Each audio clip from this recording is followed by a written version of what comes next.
Bienvenidos al fascinante mundo de los mitos históricos. Ese universo paralelo donde los hechos pegan un salto mortal y en el aire se convierten en leyendas.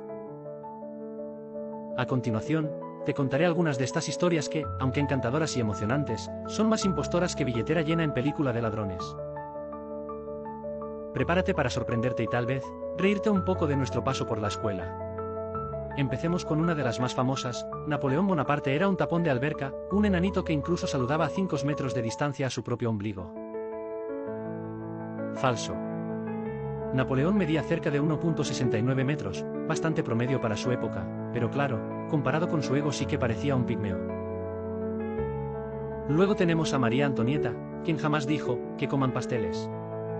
De hecho, si lo hubiera dicho, probablemente habría sido más una invitación a un picnic que a la revolución. La pobre mujer era muchos adjetivos, pero no pastelera.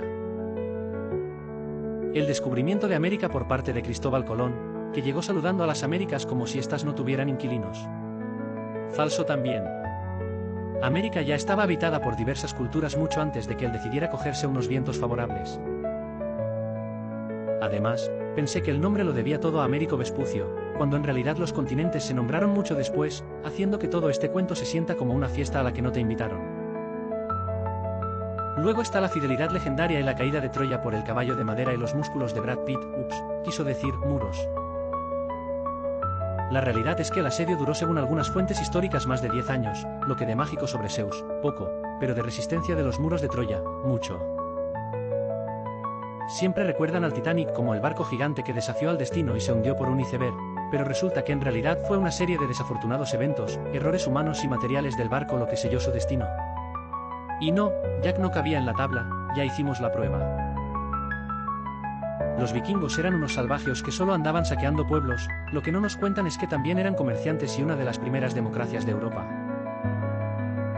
Y seguimos con el mito de que la Gran Muralla China es visible desde el espacio, que, hasta donde sabemos, quizás está más cerca de un plato de arroz imperial que de ser el muro de Milhouse en Los Simpson. Beethoven, el compositor sordo, nunca se cortó las orejas.